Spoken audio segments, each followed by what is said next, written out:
Welcome to LSD, Life Song and Death podcast, where I, Kaylee Smith, talk to my friends, folks about the most psychedelic trip called the human existence. Today I have an old friend of mine, Elliot Johnson, and so we were just talking about microphones and stuff. But you were earlier recording a bunch of stuff. Yep. For a new band, or how long you've been in that band? Yeah, this is Mother Bird. We started like last year, probably like later last year.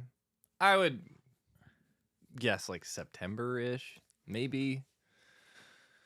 Yeah, so I was in a band called Weekender with my friend Jim long before that, about 5 years or so. That band split up.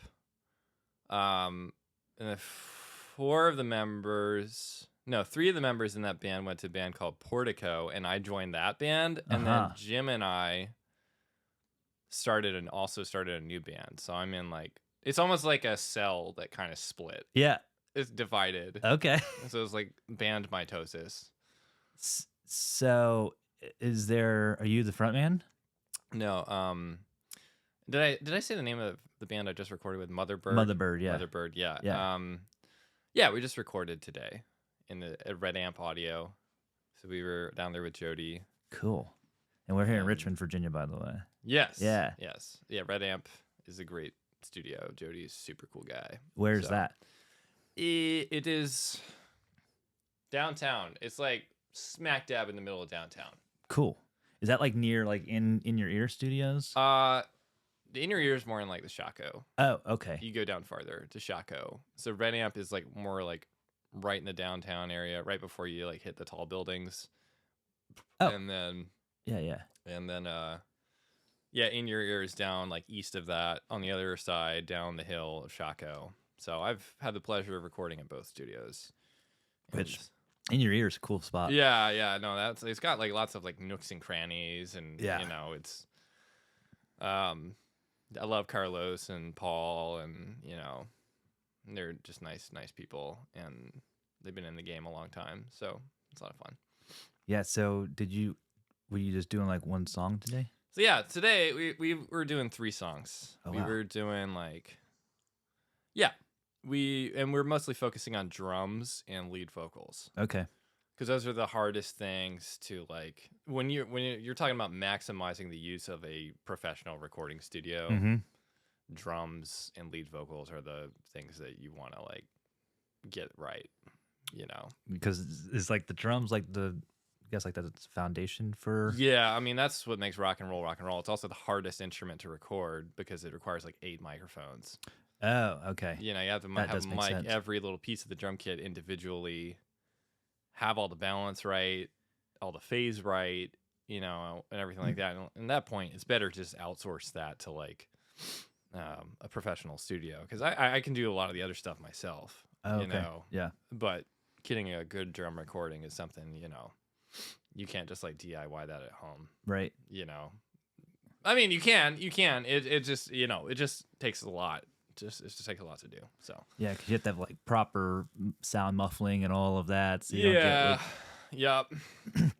All the right mics, all the right. Yeah. So Jody has just the best setup for that down there. He has this kit that's like really expensive and sounds really nice. So yeah.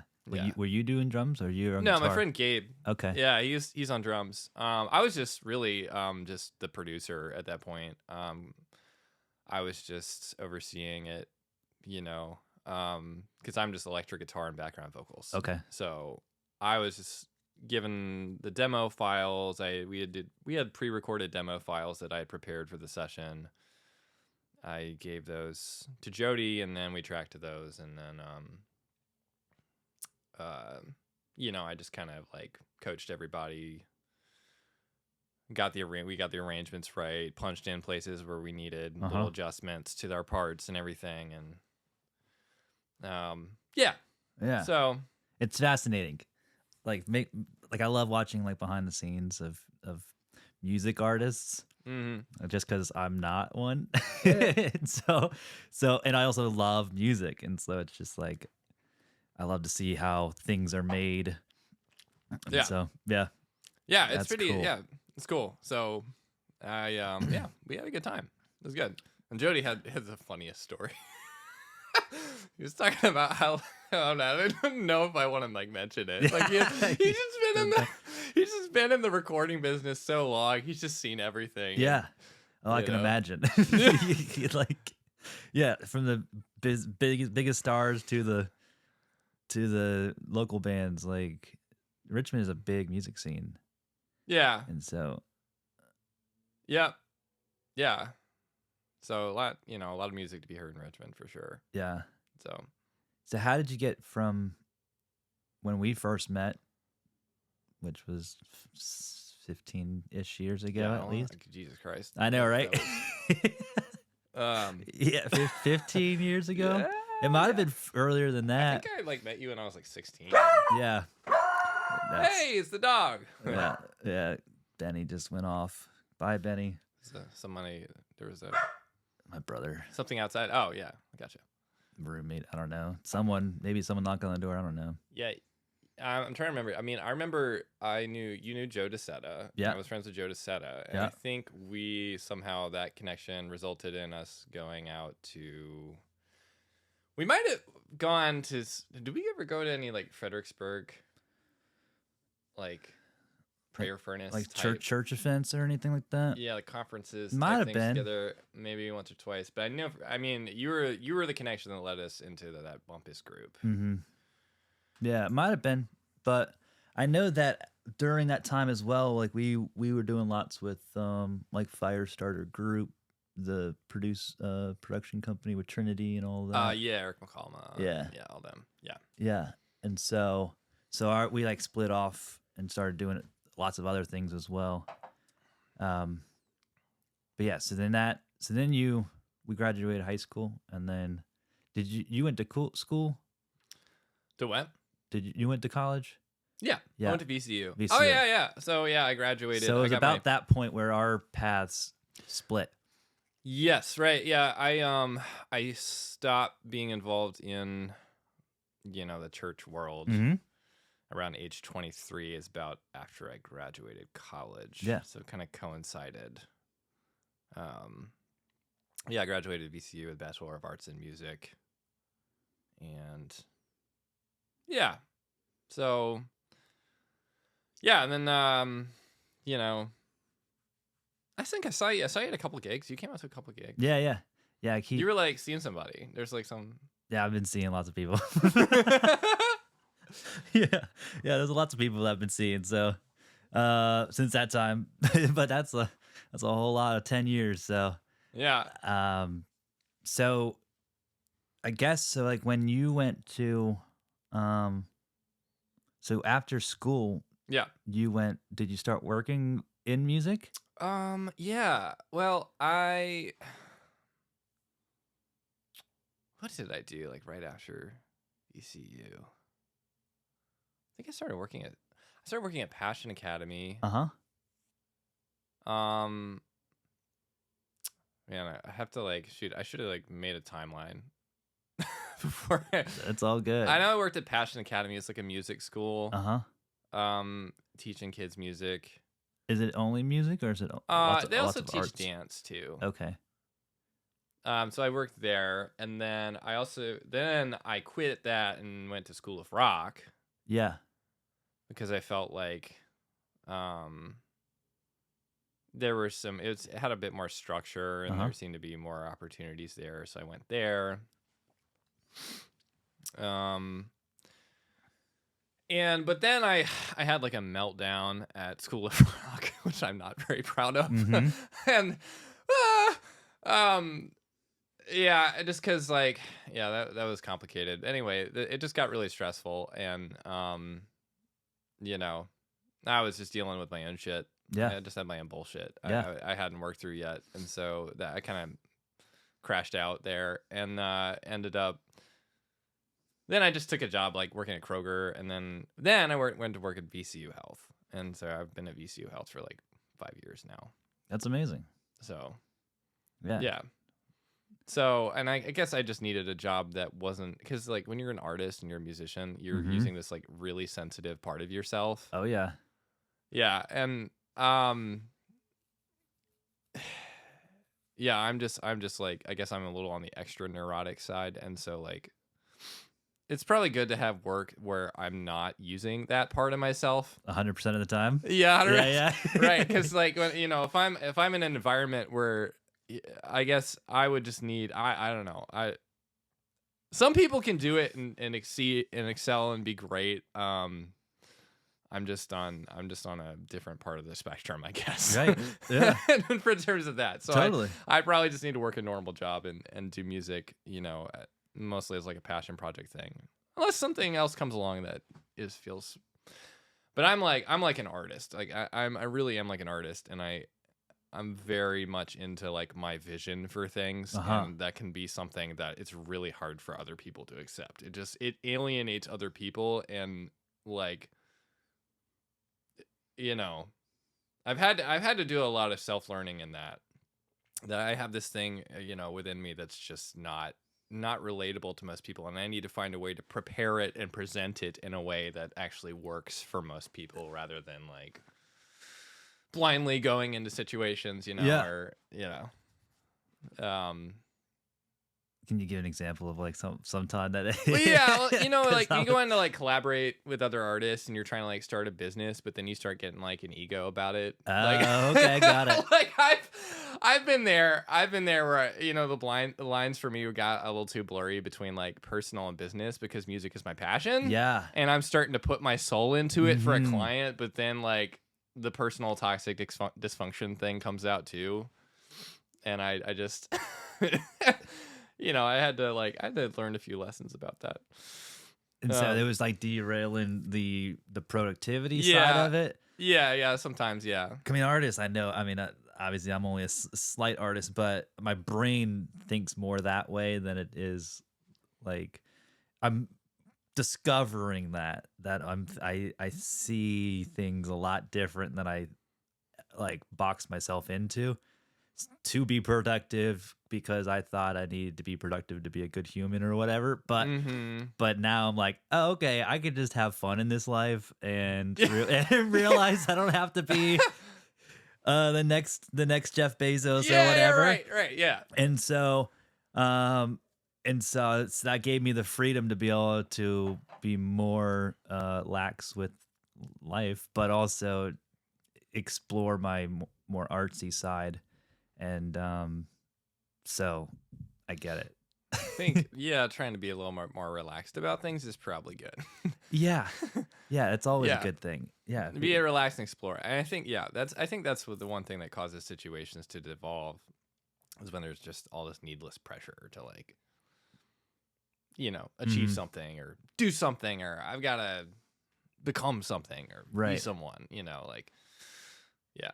Yeah, I mean, a lot of the greatest artists out there didn't want to be famous. They just wanted to do their art. And because they just did their art, it was amazing. And then a lot of people found love to it as well. Yeah, that wasn't me though. I wanted to be famous. Hey, nothing wrong with that either. It's really kind of sad, honestly. Yeah. No, I wanted to be Zedd. Yeah. What an amazing artist. Yeah, well, he's great artist in so many ways. Yeah, but that does get in the way though. Wanting to achieve something, or you start creating things in your mind that aren't there, and kind of, I don't know. You just gotta let that go. Just let it all go. Yeah. Let it go. Let it go. So, but that's crazy though. So you said that you wanted to be Zedd. And he's a completely different. He's an EDM artist. Well, yeah. And would you say that you like went down the EDM path for a while? Because you said I did. I'm still going down the EDM path. Oh, fun. Okay. I'm still doing that. Is that like? I mean, so many remixes. Sweet. I entered so many remix contests, and I thought I was gonna win. I was like gonna win, and I just didn't. I don't think I was that good. That's what the bottom line was. I wasn't. I mean, maybe I had fantastic ideas, but the execution, there's something to be desired in the execution of them. I made a lot. I've made a fuck ton Yeah. of bangers. Yeah. Yeah, and that's, and I've played in bands and stuff, and I think my musicianship started off being guitars and drums. Uh-huh. Like, instruments you actually play, but where things really started, what really captured me was electronic music and the things you could do with that. Yeah. So, and that still is something I'm still pursuing to this day. While playing in the rock bands as well, outside of it. Yeah. It's kind of, I'm just in my hidey hole, like, trying to like Did you say solve for hidey X. hole? Hidey hole. I don't know. I got that from somewhere. Like my little hermit. Oh, okay. Hermit, like, yeah, like, I don't know, like I'm a little like mole or something. Okay, like, got it. I just want to make sure I understand. make sure I understand. So you're tucked away. Yeah, doing that. Just like a little raccoon going to my dumpster. Yeah. I like it. And then out comes yeah sounds of from God. yeah I know, right? At least one might think. You're in my little raccoon dumpster fires, like yeah. Got it. Okay, so first, can people find you anywhere online with your music? So yeah, and I have like multiple personality disorder as an artist, so like 3 different artist names. My super electronic stuff is under my name Eljo, ELJO. Just the first 2 letters, my first name, first 2 letters, my last name, smush them together, Eljo. Okay. And then I was doing some hybrid like vocals and electric guitar, electronic stuff under EJ. Yep. Just my initials. Sweet. And then I've done like more just normal rock band artist stuff under my name Elliot Johnson. And they can get it on Spotify, yeah, Apple Music, YouTube. I think I took all the Elliot Johnson stuff down because it wasn't very good. Okay. Hey, nothing wrong with that. I just keep leveling up, and I'm like, oh shit. Yeah, no, that wasn't very good. Take it off. But yeah, but the Eljo stuff you should listen to, because I have one track on there called Exodus. I think was really, really good. Mm-hmm. Okay. Yeah. I have a question. Yeah, sure. Go ahead. I've listened to music so much, but I am still confused on what is a record, what is a track. Oh yeah. What is a? Oh yeah, sure. What is an album? Fine. What is a?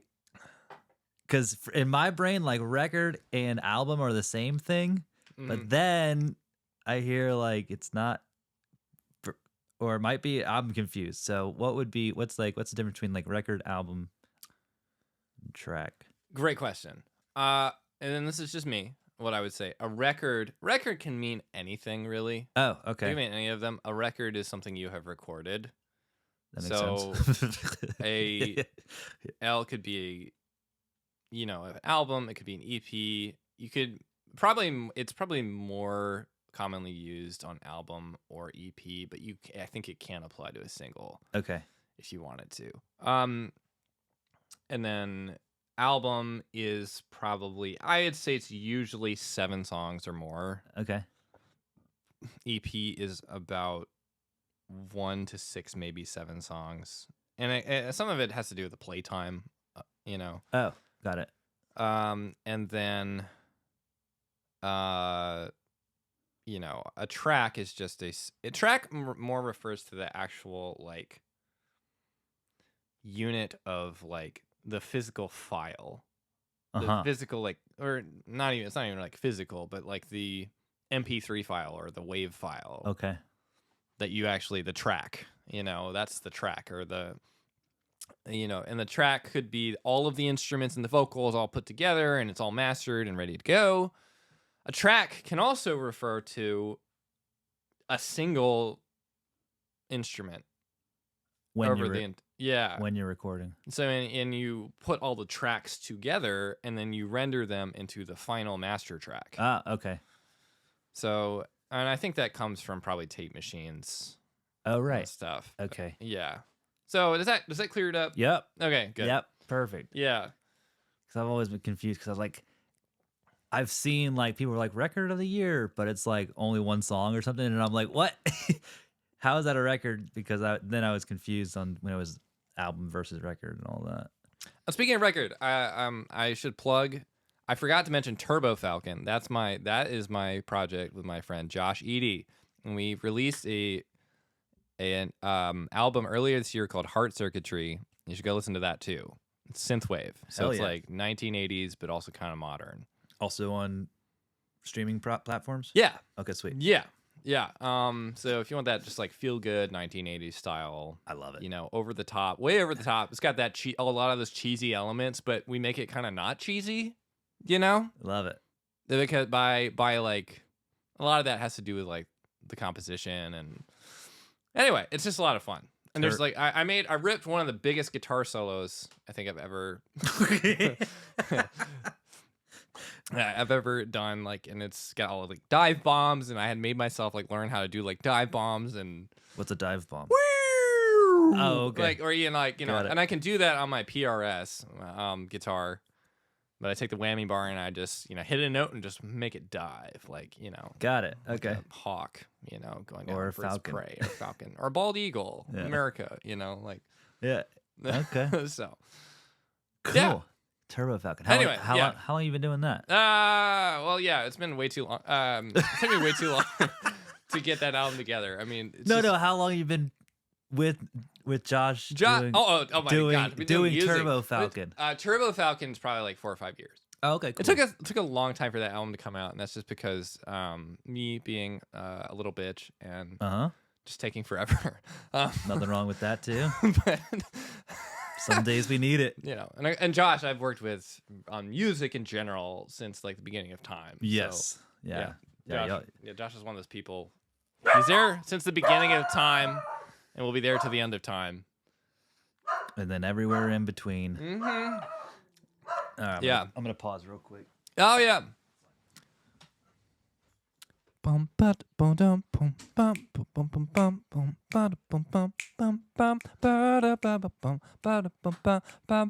Holding Kaylee's coming right back. Kaylee's, oh, he's back. And we're back. All right. I love that. What would you call that? Elevator music. Yeah. We need some elevator music. Right? Yeah. Or hold music. Yeah, hold music. Yeah. Not elevator music, but hold music. Yeah. Oh Yeah. yeah. Tell you what, hold music I really want to like turn into some epic form is like the Richmond Public Utilities. What? It's like but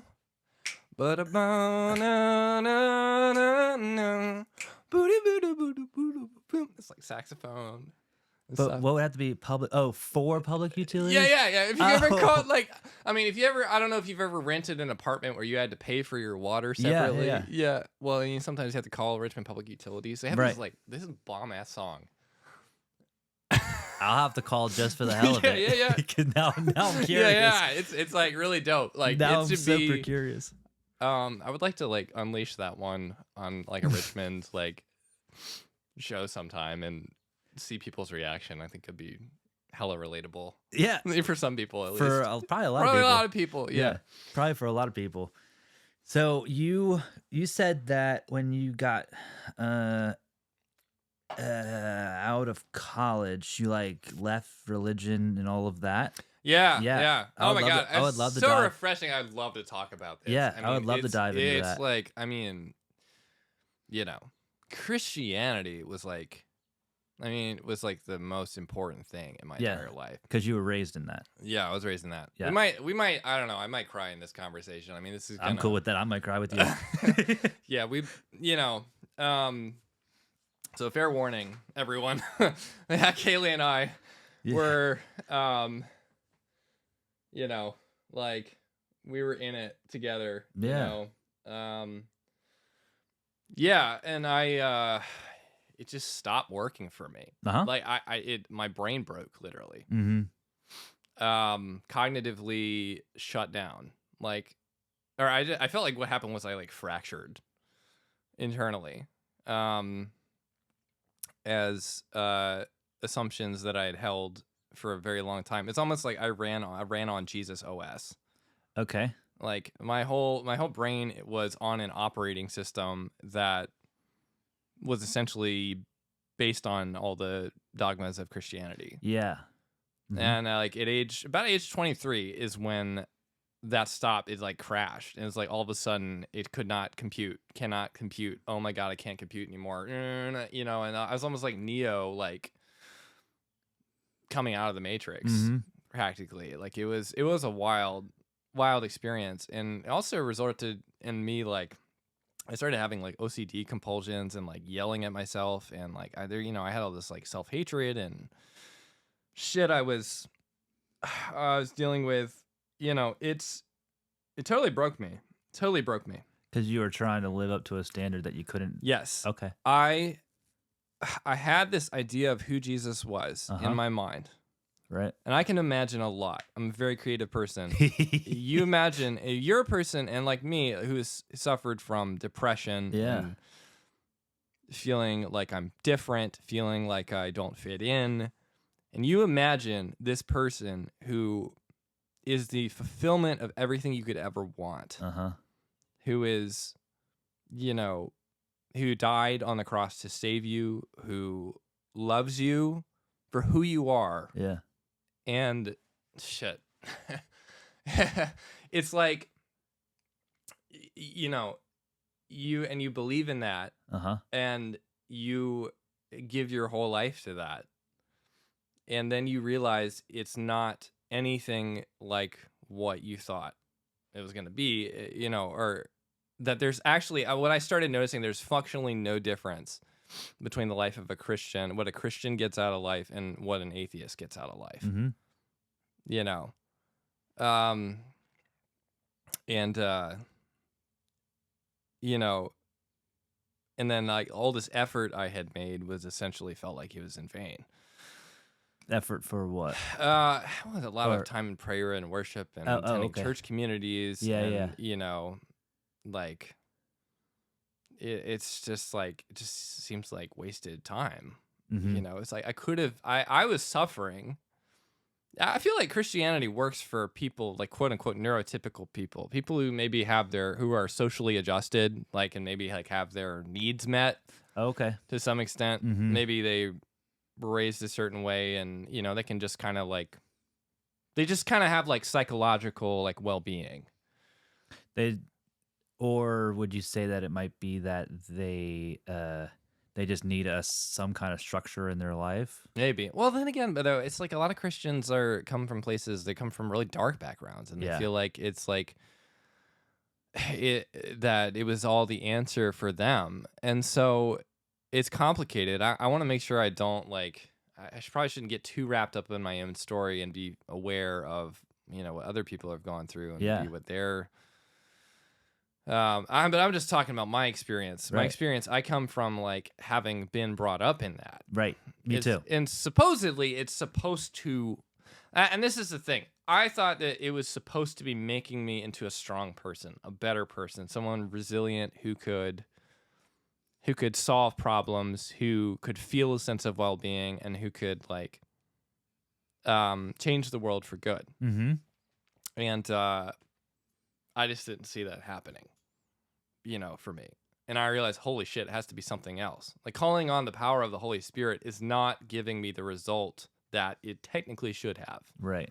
Praying to Jesus is not giving me the result that this should, you know, I don't know if it would be any different if I prayed to Allah. Right.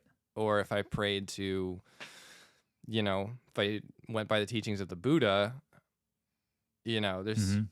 Let me tell you, I want to tell you what really drove me away from Christianity, though, is when I read Radical by David Platt. Okay.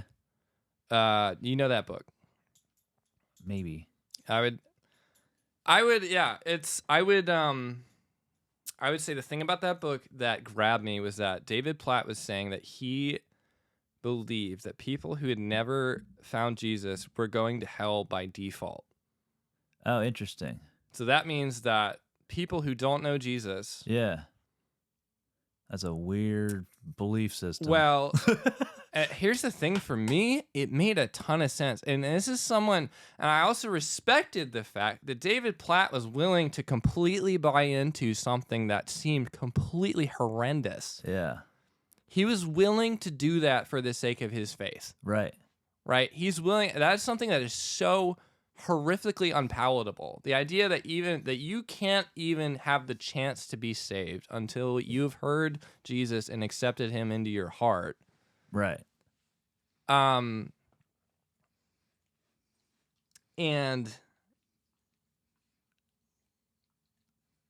yeah, I think he's like saw this image of people like on funeral boats, like floating out to sea or something like that, and he like had this vision of seeing them all going to hell. That's so crazy because they never knew Jesus. And I think that's one of the fundamental things you're taught as a Christian, is that accepting Jesus into your heart, believing in him, is your way to salvation. Right. That's the most cut and dry piece of Christian theology. Yeah, as like the primary. It is the single. If there's any single most important thing, it is that. Mm-hmm. And I could not, in my heart, reconcile how a God would condemn people to hell who had never even had a chance to know him. And this is like a central tenet of Christian theology. It makes no fucking sense to me. Yeah. Yeah. And I'm like, do I have more compassion than God? And I realized in that moment I have a moral obligation. If this God is real, I might have a moral obligation to oppose him rather than believe in him. Okay.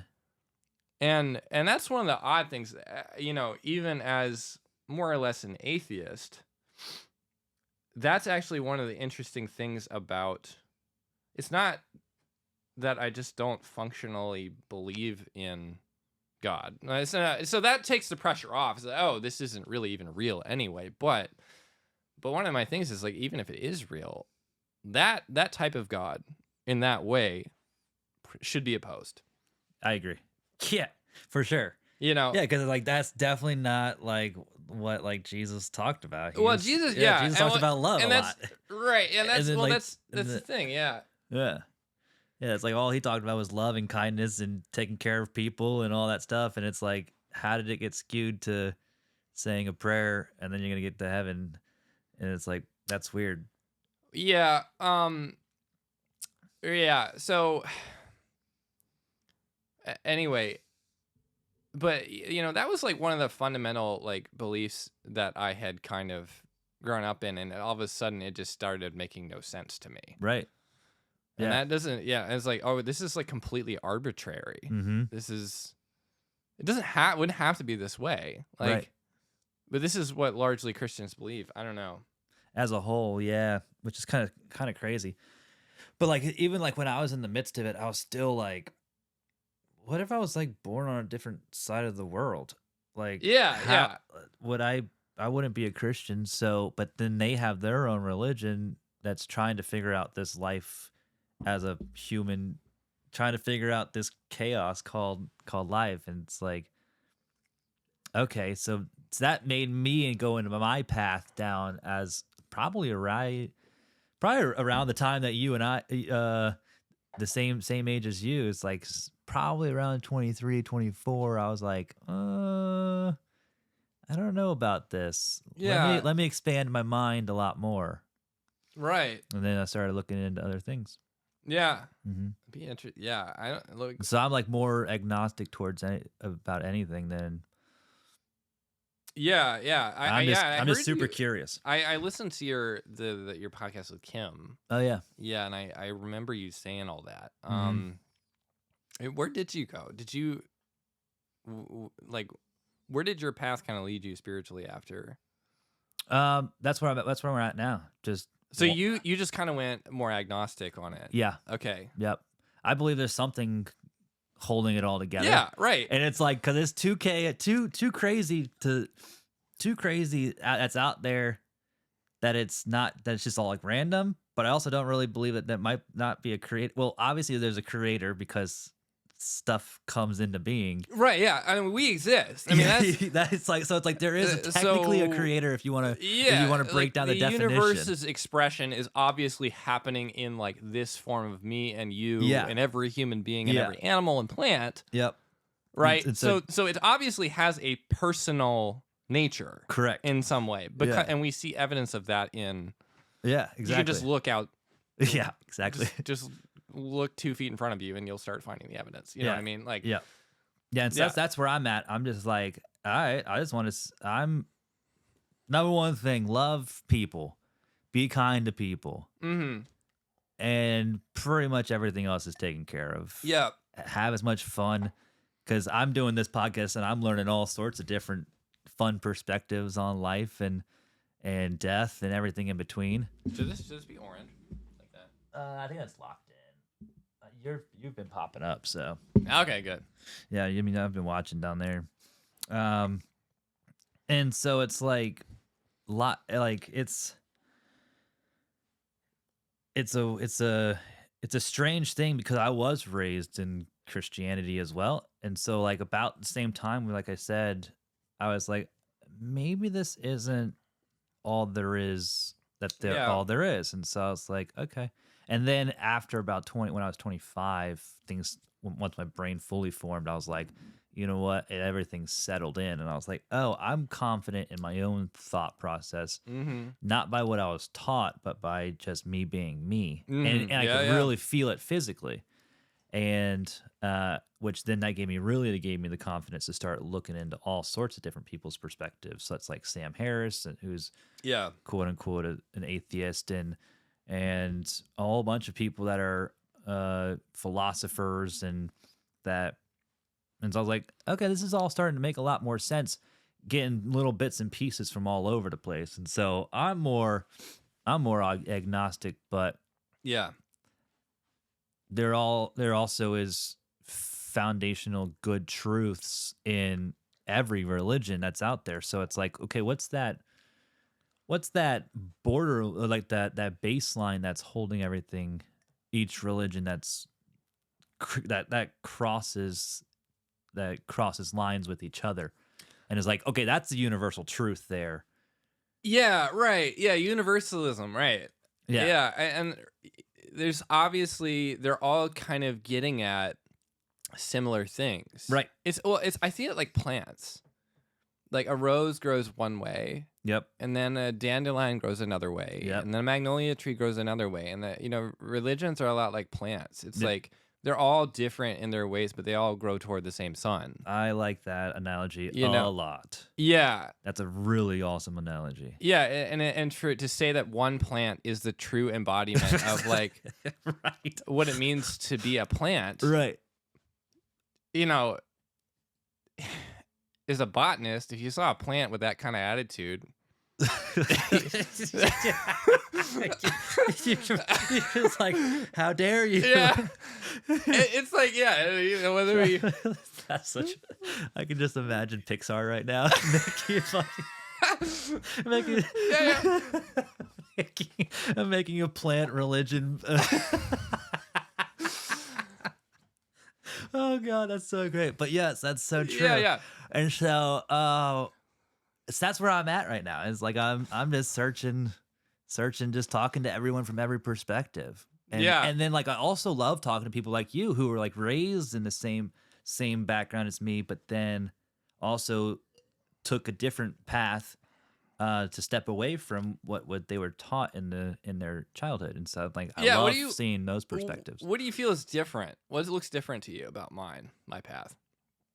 Well, I haven't really talked to you or experienced Oh, you okay, in the past 14 years. So, Yeah. well, the past 8 years. So, Yeah. yeah, about 8 years. Okay. Yeah. So, I mean, I'm not much on social media, and so I don't really pay attention to people. Oh, okay. And so, I yeah. just didn't know if there was something you'd noticed that seemed different about my path. That's why I was curious. Anyway. No, I'm just saying that from what you just said, which is like when you stepped away from religion, and so I was like, oh, okay, cool. Yeah. Yeah. Well, it was when you posted that thing on Facebook. I was like, oh, okay, interesting.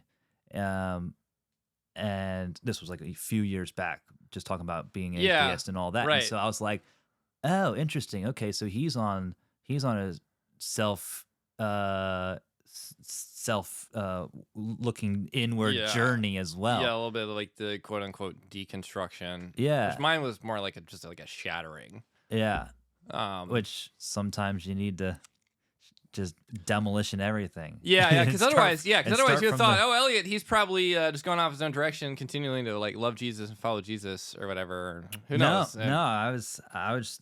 If you're not really in my circle, I don't really pay attention to people. Yeah, that's fine. It's like, No, you 'cause shouldn't pay attention to me, man. There's not much to. yeah, and so it's just like, yeah. So I'm like, if you're not like I in my see like, here.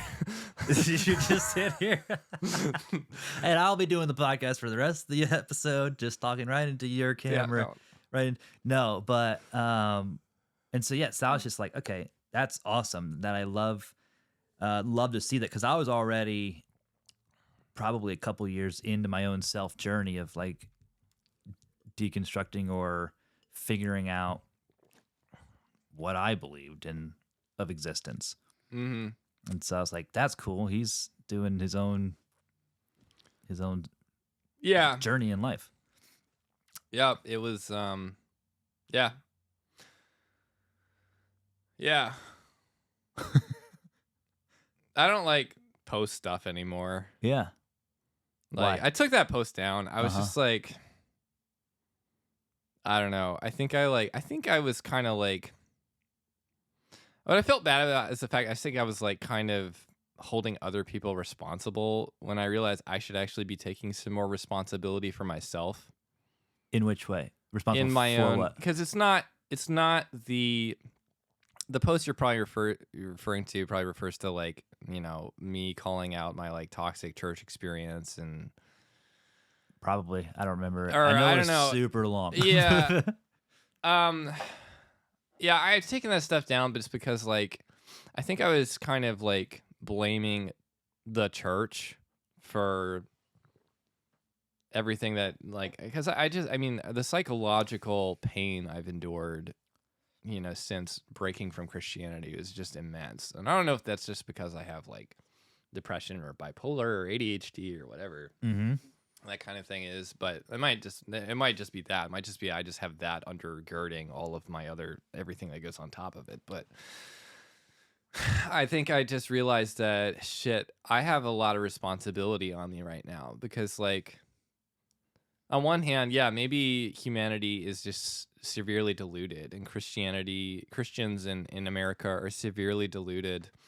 But then again, they're deluded. They don't know. Right. They don't know that they're deluded. And shoot, I've seen something that maybe other people can't see. Mm-hmm. So while I may be experiencing all this pain and I may be in agony because I wish I could be just worshiping Jesus and everything could be exactly the way I thought it was. But I've seen this, I just, my eyes were open and I realized, oh, holy shit, this isn't what I thought it was. Like, it's like I actually kind of have a responsibility to figure out what to do with that. Yeah. You for know, your own self. for myself and for everyone, you know, because the world needs answers. The world needs real answers to real problems. And, you know,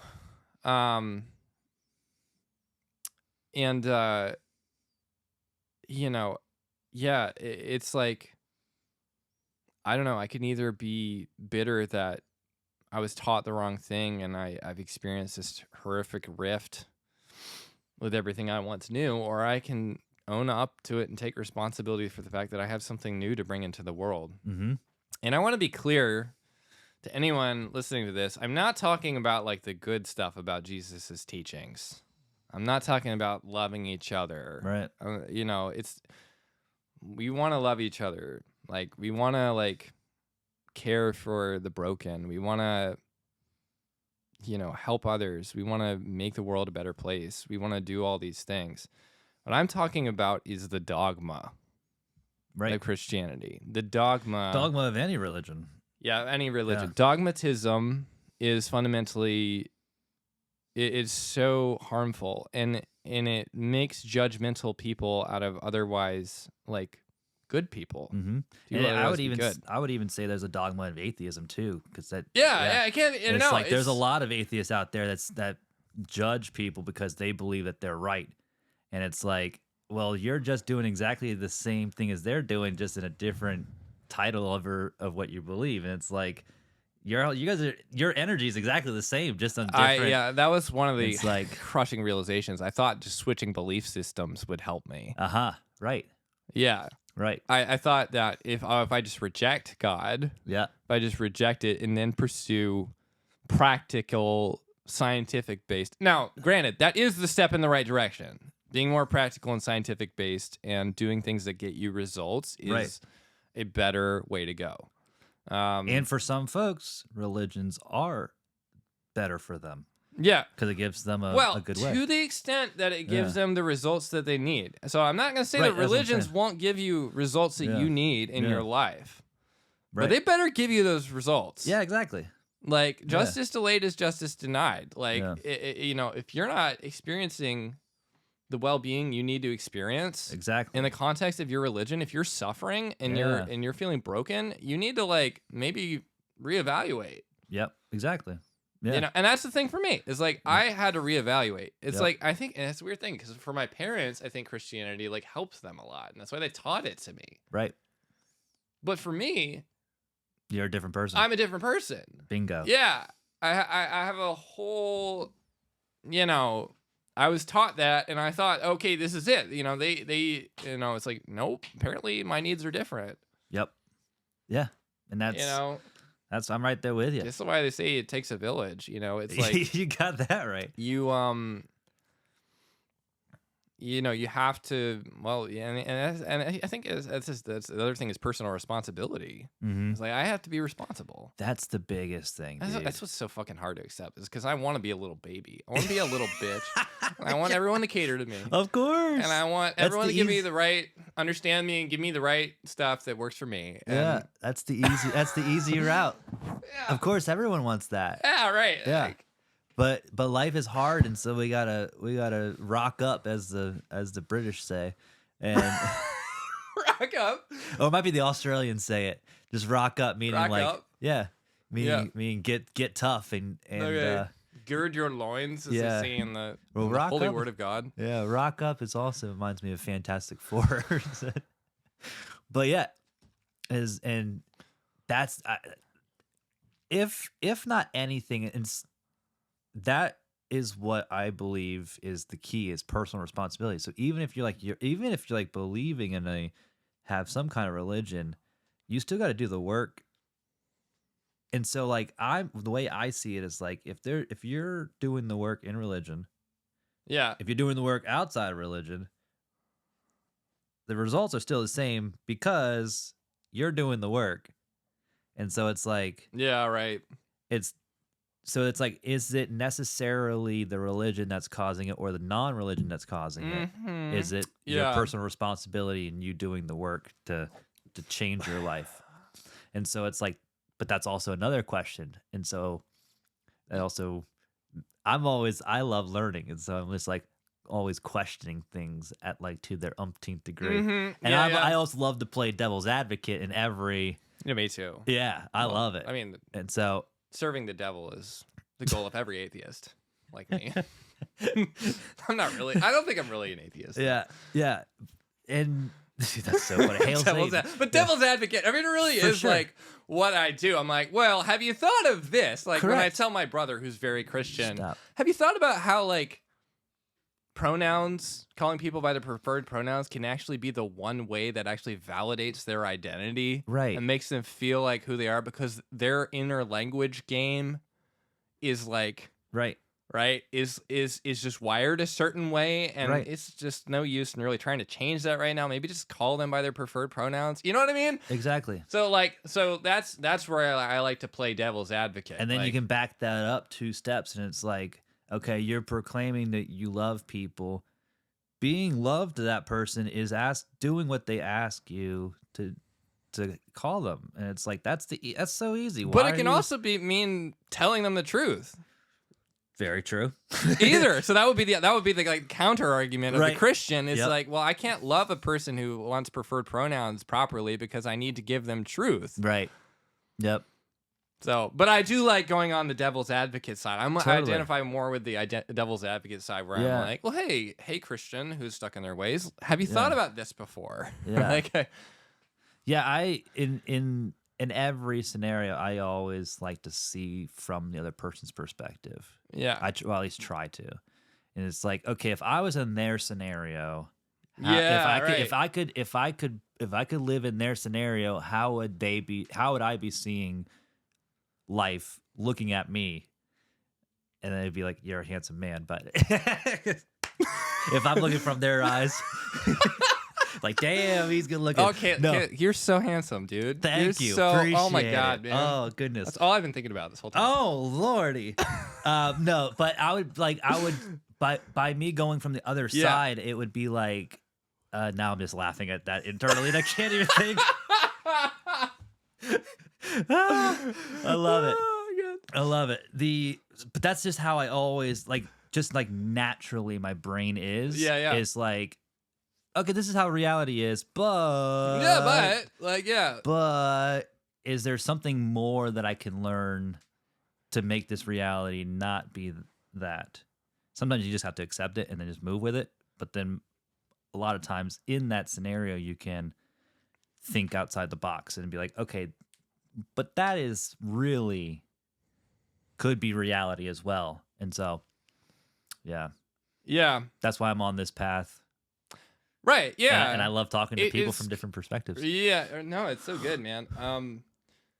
Yeah. Because, it kind of feels like almost like there's like this, there's this like neurotypical world and then there's like the quote unquote neurodivergent world. Yeah, that's where both of us live. Yeah, both of us live. Yeah. And that's how we.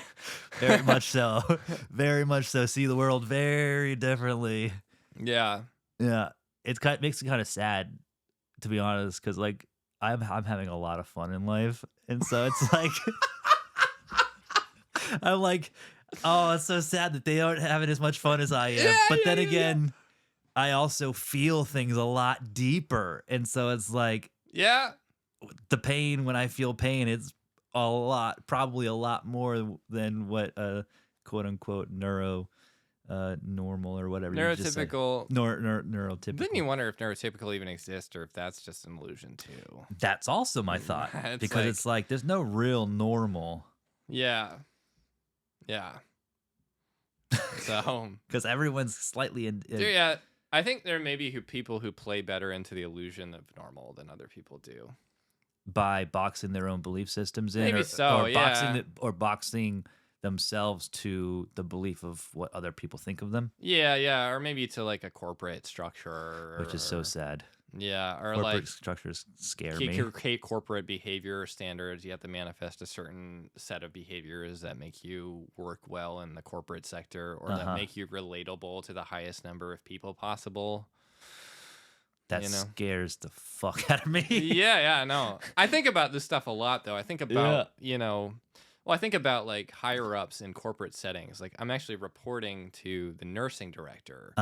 At of my department at VCU Health, and I think about the fact that like I just feel like maybe her personality is probably very tailored so that she can be acceptable to the highest number of people possible across the people like, on her team. And also to have like the best, highest possible, like to the best possible outcome set of behaviors that in any situations she's creating a net gain for the like organization. Yeah, and I guess that's like I think the phrase is if you want to appeal to the masses, you got to be more generic. Yeah, right. Yeah. And if you want to appeal deeper with people, you got to be more specific. Yeah. Yeah. So right. Yeah. So and this probably takes a certain level of skill. Yeah. I think it's a necessary thing to some extent. It's hard to know. Sometimes it's hard to know whether you need to be, wholly yourself, or that you need to kind of tailor yourself. I don't know. Yeah. It's a nuts thing to think about. I haven't been in a corporate world. But it doesn't sound like you're tailoring yourself too much. It sounds like you're being yourself. And I love that for you. Yeah. Thank you. I'm becoming more and more myself every day, and I love it. Good. Yeah. I'm now living. One of my new mottos is, "Will it be a good story?" Uh-huh. Yeah. Good. That's a filter I've now put on my life just in the past like month. Like that. Yeah. Yeah. And it's like, should I do this thing? It's 11:15 at night. I got to wake up at X in the morning. Mm-hmm. That'd be kind of irresponsible. Or would it be a good story if it worked out well, and then stay out till 3 in the morning, and then now it's a fun story. Yeah, yeah. Yeah, and so those kinds of things. That's cool.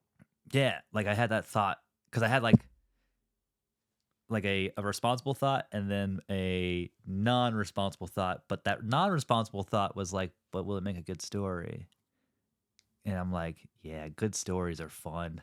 Mm-hmm. Yeah. Especially for the people that are on the receiving end going to hear a fun story. I'm not telling you that story, but yeah.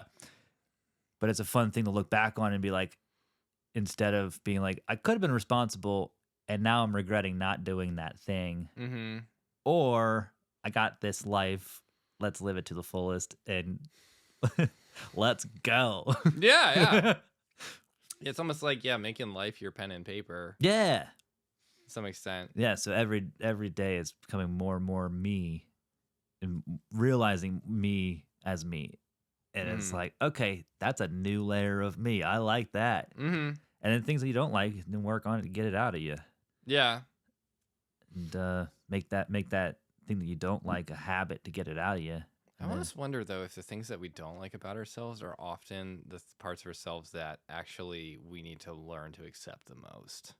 I guess depending if it's life producing and beneficial for you at the moment. Well, yeah, it's just that, like, I don't know.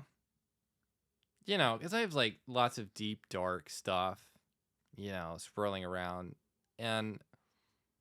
But, like, I don't know. When I was, like, a baby, like, I didn't, like, have any of that.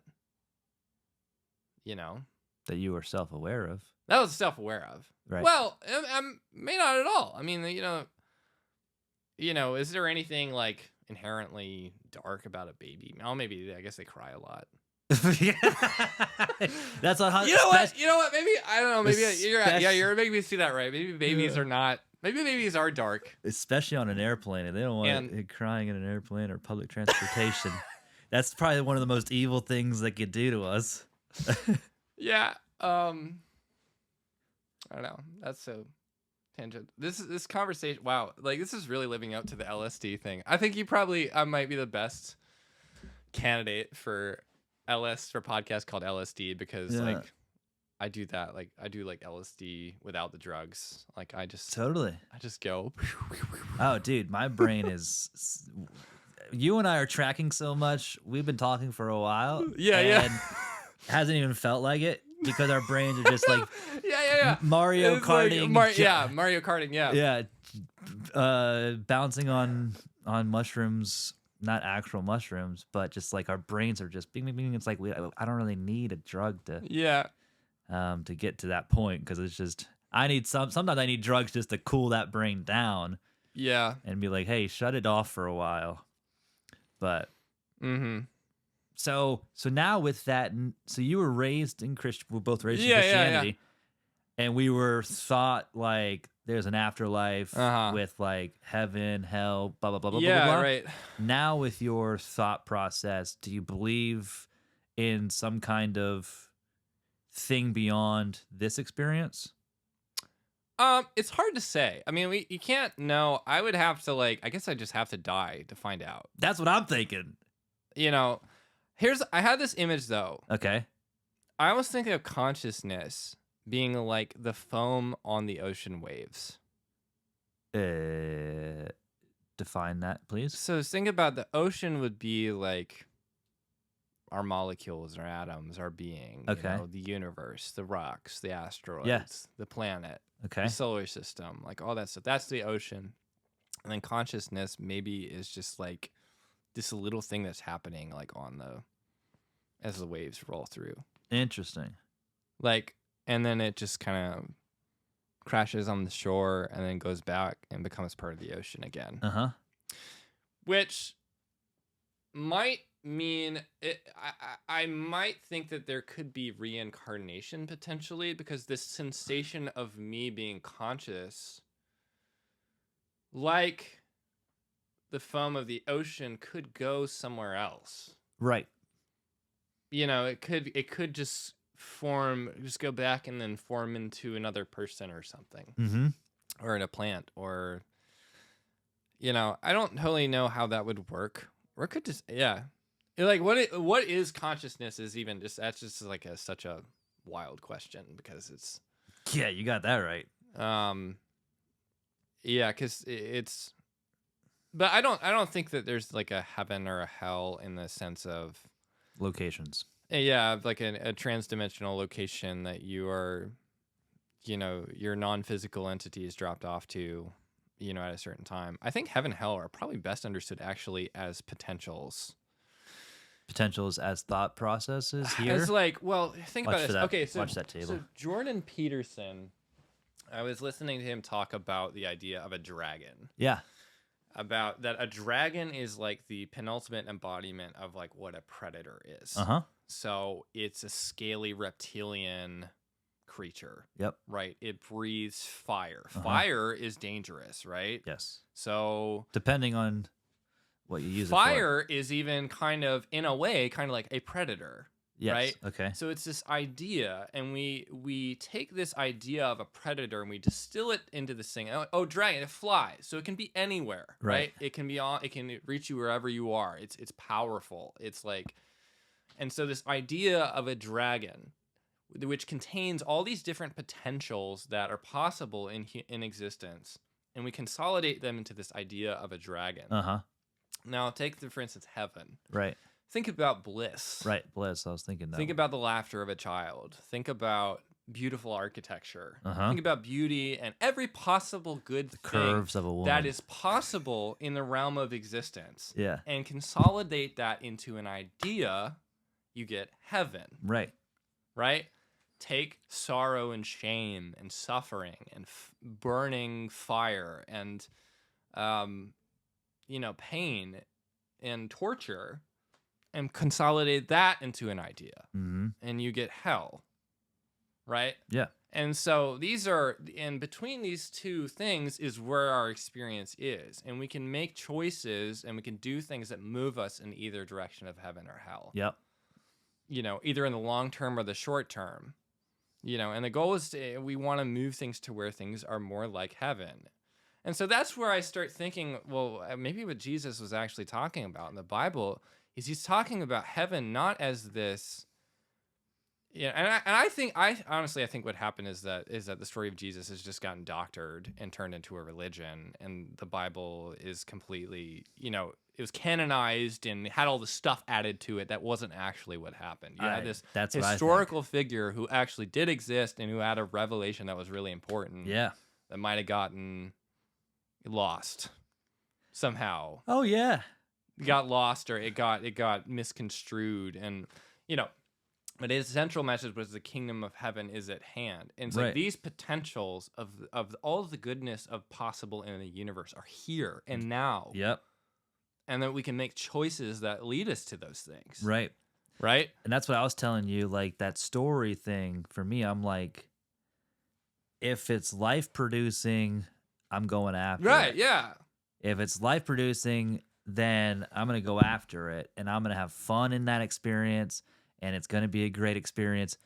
As soon as that thing stops producing life, I run away from it like it's hell, because I'm running away from hell. Yeah. It's like, because that's no longer life producing, I'm cutting it off immediately, because I'm going after bliss and going after going after it. And so that takes a self-awareness, which is responsibility to know yourself enough to know, like, oh, this isn't healthy for me anymore, or healthy for the scenario that I'm now in. I need to get out of it. And so yeah. Yeah, well, what you're talking about there is intuition. Exactly. That is really, I think, the primary focus of any spirituality, of any true spiritual revelation, is the awakening of the human intuition. Yeah. Into this game of hot cold. Totally. That we play with with the potentialities of heaven and hell, Mm-hmm. and an awareness of our ability to make choices that move us upward. Mm-hmm. Yeah. Towards a more happy experience. Yeah. Well, and maybe though, happy, yes, but maybe we start to understand. I think maturity is starting to understand that it's maybe happiness isn't the only thing that's worth experiencing. Oh, 100%. No, if we're happy all the time, we Yeah. would never actually feel it. Right. Yeah. Yeah. Well, yeah. Right. It's like it's these yeah. It's like the experience, the totality of the experience. I think, you know. Granted, well, I mean, we want to feel happiness more. We want to create conditions, but sometimes that requires us to learn how. I think the cost of that is learning to understand how to interpret the pain of life. Yep. Yeah. Some of the time, the most healthy, or the most grateful for your health is right after you get over a sickness. Oh yeah, really? Okay, I didn't. I might have heard that a long time ago, but it's cool that you called that back. Because I was sick a couple weeks ago, and so it's just like I never So get your sick. immune system is just like, yeah, well, I fought through this. Like I'm like, Well, that, but also Yeah. just like you're so grateful for being healthy again. Yeah. You're just like, God, I can actually just Yeah. walk around and not feel like I want to die right now because Yeah. I feel so sick. And I have zero motivation for life, but I still have to live through it and all this stuff. And then as soon as it's gone, you're like, holy shit, healthy is amazing. And then for like 3-4 days, I was just every morning I woke up with so grateful for being healthy. Yeah. And I was just like, oh my gosh. And so I just got to keep reminding yourself, hey, remember when you were sick, how sucky it was. You're not that way. Yeah, no, it's whenever you get a stuffy nose, it's the thing. I saw someone post about this, and I saw, oh my god, this isn't something that I experienced. It's like you realize how you took it for granted Of being able to breathe. That your nose was clear. Yeah, Like, dude. One of my friends, she hates crying because she can't breathe out of her nose. Yeah. I'm like, that's a very unhealthy thing for you to do. You gotta release that shit. But Yeah. But the consequence is that you won't be able to breathe out of your nose for a while. But it's you gotta release it because you're gonna get stomach cancer or something. Yeah, right. I know. Yeah. Or some kind of elsewhere or something inside if you hold it in. But yikes. But yeah, so that's okay. So you and I are on the same track. Just I think it's like we don't really know what's going on, and that I had that same thought. I'm like, I'm here just asking questions for the rest of my life, and until I pass on to the next realm, if there's a next realm, or if I get put back into my mom's womb and do this thing over again until I achieve all of the ultimate bliss or whatever for infinite, we'll never know. Yeah. And maybe we'll never know forever, and maybe that's an interesting thought. Yeah. Well, yeah. I mean, it seems like that's the way the game is designed. I mean, Yeah. Well, I think that. Well, the thing is that. Well, we may actually. The truth is, though, maybe technology can progress to where we can look at brain activity. I mean, here's the thing. Okay, so here's the thing about the spiritual realm. Uh-huh. I think to myself about the spiritual realm as like, well, if it exists, then it is real, right? Correct. Which doesn't actually necessarily make it the spiritual realm. It just makes it reality. Makes it a different reality. Yeah, it's right. Or maybe it's an extension of reality that we just haven't figured out yet. How to access it with our Okay. Yeah, so I think to myself, maybe like, well, and this is kind of like how I started thinking about Christianity.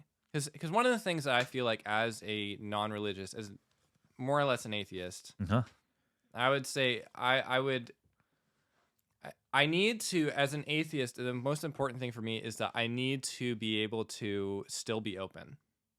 That's so key. To evidence. That's so key. I can't just reject stuff. So I reject Christianity based on reasonable deniability, per se, just for my own practical purposes. But if someone comes to me and says, hey, Elliot, I have convincing evidence that this could have happened, I need to be open to that. So if you think about things like... So But my whole thing is that there has to be a way to measure it. Yeah. We need to be able to look at it and see it. It needs to be more than just a feeling, Okay. you know? Because that was how I came to Christianity, but that's also how I left, was a feeling. Right. Right. Right? Yeah. So... Felt like a revolving door that's in a also how building. most anyone I've talked about Christianity, if you really probably went down far enough with them about it, it's like, yeah, it was a feeling. Yeah. This is right. I But mean, there's some people yeah. who feel that it's wrong. And so if we're just all feeling stuff and we're not all coming to the same conclusion, then we need to probably go and analyze and measure things in a very like scientific, empirical way. Totally. All religions are based off of a faith-based Yeah. thing. So it's like, yeah, you have to be able to measure to a certain degree something. Mhm. Well, so if we're going to like go in on the idea of the afterlife, Yeah. I would think that we probably need to study brain activity and what happens to that brain activity. And probably, things like AI would help us kind of see. We could see what happens when a person dies, and the AI, the AI would be. I think there are cases now where AI can interpret dreams. It can basically. Yeah, they're there now, which is fucking sweet. Which is pretty wild. Yeah. Yeah. So, so we could probably start to understand what's happening in a person's mind as their consciousness goes away. But then what is the actual substance of consciousness? Is there any substance of consciousness beyond what's happening in the brain per se? Does it just stop? See, I don't know that that's even possible to measure at all. Right. And that's the biggest question in the science community right now is like, is consciousness actually in our brain, or are we just interpreting it as an antenna and it's somewhere else? Mm-hmm. And How would that work? Like consciousness is in like for lack of better words, like a database somewhere else, and each one of us are just interpreting it, and then once this body ends, that consciousness goes somewhere else. Does that make sense? Interesting. Huh. And so that's one theory out there, is like that's pretty interesting. That our consciousness, like the consciousness of Kaylee and the consciousness of Elliot, that actually aren't actually walking around with us. It's somewhere else in a different plane of existence, and the proper things fell into place for my antenna to latch onto that consciousness, and then I live this body out, and then that consciousness goes somewhere else. It's more or less like being a program. Yeah. Essentially. Well, yeah, and that's interesting. That's actually what Christians believe. In a weird parallel world. In an interesting kind of way. Yeah. It's just that,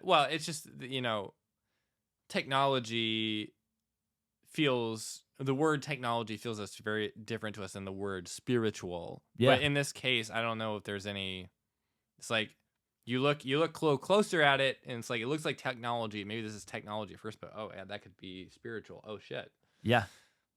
It's a weird crisscross. Yeah. Or parallel by definition, if you break it down. That's just one theory out there. Then there's a lot of theories that people believe that consciousness is in the physical body.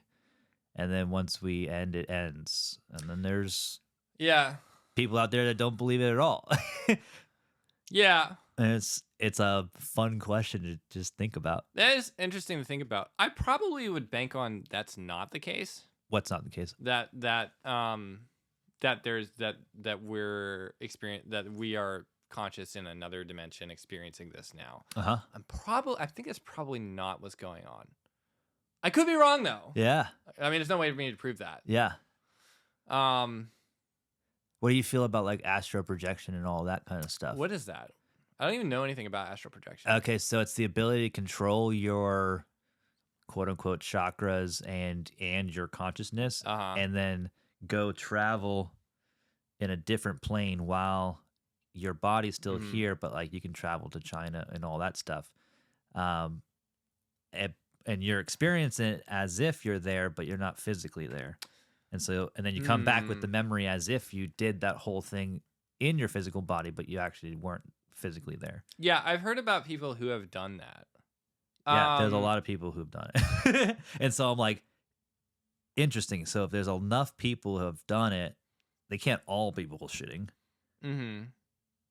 Yeah. Is it okay if I like astral project some contents of my bladder into Absolutely. it? We'll pause. I gotta piss myself. So we'll be right back. Back.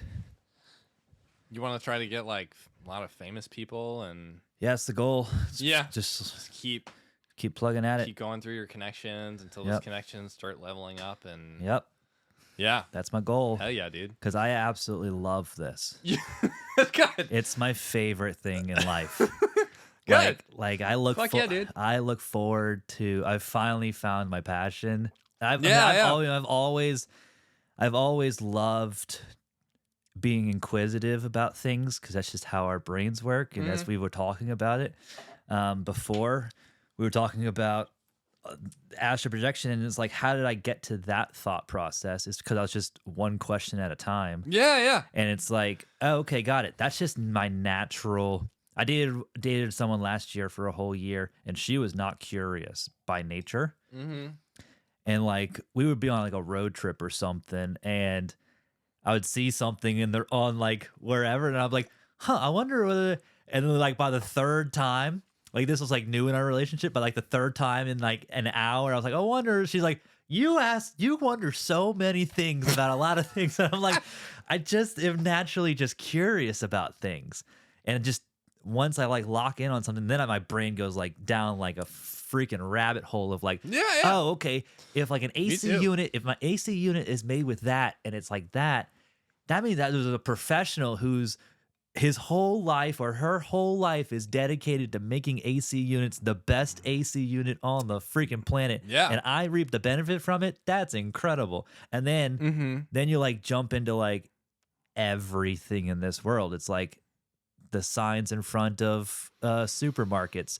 Yeah. There's a person who's like an expert in making signs for supermarkets. There's actually a word. It kind of reminds me. There's a word for that. What? Oh shoot. Well, it's this A word idea, for what? This idea that everyone's life is just as complex and as rich as your own. Oh, to some extent. Got it. And yeah. I mean, granted, you're doing that with objects, but you're thinking about the person behind the object. And Yeah. like what their life is like and Totally. how they devoted their life to this thing. It's like, Sonder. I think it's called Sonder. Look it up. Let me just double check that. Yeah, because it's like there are people in every field of life. There's an expert in that field. Yeah. Like there's like a specific person. I met some new friends yesterday, and he is like an environmentally biologist or whatever. Mm-hmm. And his whole job is like his past 3 months he was learning, or he studied the existence of Venus flytraps. Yeah, right. Did you know that Venus flytraps only exist in the world in the southeast of North Carolina? Actually, I think I ran across that somewhere. My mind was blown last night at dinner. I was like, wait, what? I would have thought that they were everywhere in the world. He's like, no, they only exist in North Carolina. Mm-hmm. In this vast world that we have, they only... I didn't really know that, though. Yeah. I think I had like a faint remember of hearing that fact, but like I didn't really... Yeah. Like they only exist in North Carolina. Yeah. Other carnivorous plants are all over the world. But just... Like maybe like the more traditional like ones that are like vases, pitcher plants. Pitcher plants are everywhere. Yeah. Yeah, but I was like, that's nuts. Yeah, I was like, what? Yeah. I thought they were like in the Amazon and all this stuff. He's like, nah, that's just pitcher plants. And so his whole existence is just learning about specific environmental things and then how to preserve them. Mm-hmm. And he loves it. Yeah. Yeah. And I was like, interesting. But the word I was looking for is Sonder. Okay. A word coined by John Koenig. I don't know if you know that. Like the Conan the Barbarian? Koenig. John Conan. Refers to the realization that each random passerby is living a life as vivid and complex as your own, despite appearing as an extra in your story. Whoa. So like every NPC, there's no NPCs. You know what I mean? Yeah. It's like every person is like, they have something. and it's That just fires them up. the fire, yeah, or maybe, yeah, the fire, right, or they have, they maybe have their struggles or this sort of thing, and maybe, yeah, probably good. Shoot, I'm even thinking I need to probably live with a little more Sonder because, like, every person is like, a facet of this, Complex, huge yeah. universe, and they have all these things about them that, you have no idea. Right, until you Yeah. start talking to them. Right. And Yeah. and none of us have the time to talk to all of them. I know. Yeah. So, yeah, I don't know. This is making me think, like, when I go into work again, I don't know. It's probably good just look at people that way. Look at every person. Like, this person is like, probably has just something they're incredibly passionate about. Yep. And it could be underwater basket weaving, but dude, I mean, underwater basket weaving could be the most beautiful thing I would could ever. There's probably someone who does it. I could only imagine. There's got to be a reason why they're underwater and not on land basket weaving, and they know why. Yeah. Yeah. Yeah, I don't know why, but they Yeah. know why. And so, yeah, it's an interesting thing. And so to answer your question a little bit deeper, yeah, I want to get this thing as big as possible because I absolutely love it. Like my whole life, I've always wanted to be in entertainment and tried a bunch of different things, and then I took the logic route and tried a bunch of businesses, but I still had that calling inside me to be as an entertainer, just because our brains are naturally entertainers. Yeah. And so, we're very entertained by our own existence. And so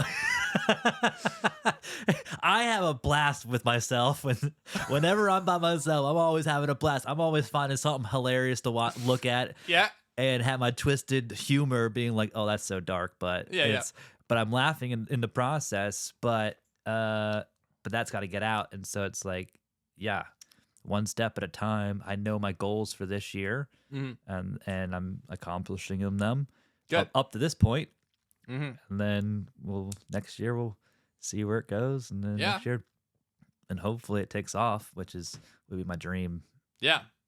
And so with every person I have on here is a whole network of people that I may not have connections to. Yeah. And so as they promote it, and as they are like, hey, I was on this podcast, that could be like the next level of oh, I would love to be on that podcast or something like that. And I'm open to talking to anyone from every background. I would love to talk to a Satanist. I would love to talk to someone who works in the morgues. I would love to talk to a trash guy. I would love to talk to, just because to be like exactly what you said. Wake him up. You should talk to my brother. Which one? Just next to me. And he's like, I have two brothers and one sister, so he'd be like next in line for me. Oh, okay, yeah. Why? If he come on, well, he's like polar opposite. Oh, okay, yeah. Polar opposite. So he's very devout Christian. Mm-hmm. He's very committed to his faith. And he's like everything that I've like rebelled against within myself. Is he super rigid in it and all of that? Yeah, well, yeah, he is. I mean, but he's a cool guy. Yeah, he's a really cool guy, and he's very sociable and friendly, and like he really cares about people. He's always like reaching out to me all the time, and so that's a good brother to reach out to you. Yeah, he's yeah, so he's and I think the one thing I appreciate about him is he really believes in good, and he's striving after good, and in the way that makes sense to him. Like he's bingo. For him, that's following Jesus and doing things by the book, like and that's his way of doing it. And it's like we don't agree on like anything, but I still respect it because I can at least have respect for that because that is at least the thing that Christian or atheists, no matter what where my path took, I've always just been about staying your course. Yeah. And doing what is true to yourself, and what's, and so that's what it is for him. And that's the beauty of it is in 5 years you might have another mental breakdown, not mental breakdown, but deconstruction. I'm going to have another mental breakdown. Don't even you don't even need to like you don't even mess around me, dude. Like I'm already like, dude, I'm just like 5 raccoons stacked up in a trench coat, man. Like, I love that. No, you'd be 7 raccoons stacked up in a trench coat. Okay, yeah, I'm a lot of raccoons. I am 6'3", so it probably takes a lot of raccoons to like. I was like, what are you talking about? 5 raccoons? I'm 5 raccoons tall. But yeah, no, and that's the beauty of it is like once you're solid in your own self of being, he's so fucking cute, isn't he? Yeah, no, boy. He's a good boy. But it's like once you're solid in your decision making and like own up to your, okay, I'll just speak for myself. When I was solid in my own decision making and then also okay with taking the responsibility of those decisions, the world opened up to me. Mm-hmm. Because I had the ability to be like, I am believing this right now, but also in maybe a year and a half, maybe 3 months, maybe 7 years, my world could be completely different. And I'll look back at that and be like, what was I thinking back then? Yeah. And it could be something drastically different or who knows? And that's what's beauty. That's the beauty of life for me is like, I am perfectly solid in living in the present right now. Yeah. Yeah, you have to like maybe the best conclusions that you could come to right now. Yeah. Given the information that you have on hand. Yep. Right? And so you're going to roll with that until you get more information. Bingo. Yeah, there you go. Yep. And so it's like what you were saying. You said you just have to be open for more information. I think that is, the lack of openness is the real thing to watch out for, I think. I don't hang out with people like that. Yeah. As soon as they say, I know this is the way, I'm like, oh, get away from me. I can't, you and I won't be able to mix. Yeah. Because I will question everything that you say. Not in like in a judgmental way, but just being like, I will literally question your thought process until you go mad.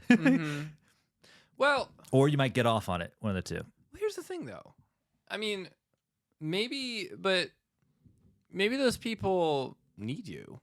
Like, so maybe you shouldn't go away from them. Yeah. Maybe they need someone like you around just to listen to them. Yep. Because I mean, the thing is that I know for me, when I was a Christian, I was hard-headed and I was judgmental, and I just need someone to listen to me. Oh yeah. You know what I mean? That's all that was going on. Is just I was just a hurting person. As we all are. Trying to make sense of the world and trying to make my way through it, and I had this theology that was given to me, and I was trying to make the best of what I had, the information I had. Bingo, yeah. Yeah. So like, I don't know. Those people probably need somebody like you around to like just non-judgmental. Talk like this podcast right here. Like, I mean, even though I'm a lot more open, I mean, this is like super healing experience for me talking to you and just being able to share my story because like I just don't get to a lot, Yeah.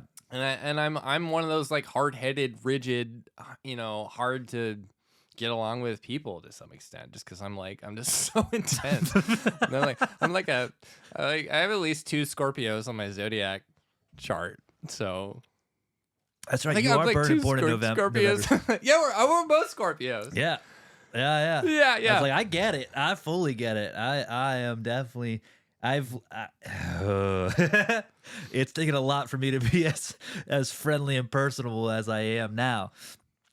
I always thought you were like the nicest guy ever. Well, yeah, I'm always fun, but internally I was hating everyone. I'm like, you're so stupid. Why do you think that way? Yeah. What is going on with your life? Why? And so it's just like, it's like, you're such an idiot. Why do you think that? Why are you doing that way? Do it this way. This is the better way. That's all my internal brain. But yeah. But it took a lot of work to not have that come out of my mouth. Yeah. Now sometimes it does because Well, yeah. it's needed. You're right, and yeah, you need that to, yeah, right. You do need to. I mean, there is a point where you need to distance yourself and give yourself the space you need. Yeah. Yeah. But yeah. There's one thing I don't like is I don't like debates. Mm-hmm. For the fact of debating. Imagine if we were debating right now. Dude. I would be like, if it started, I'd be like, we had the argument.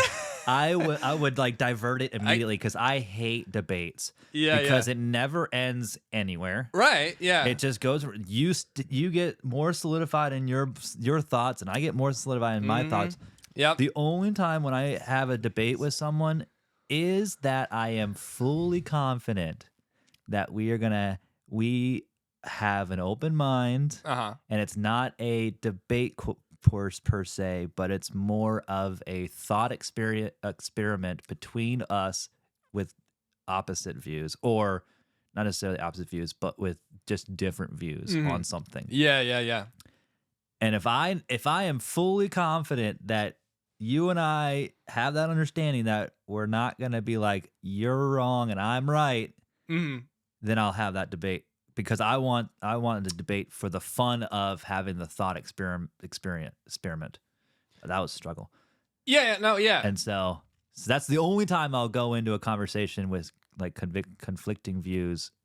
Yeah. Right. There has to be. Yeah. I know exactly what you're saying. Yeah.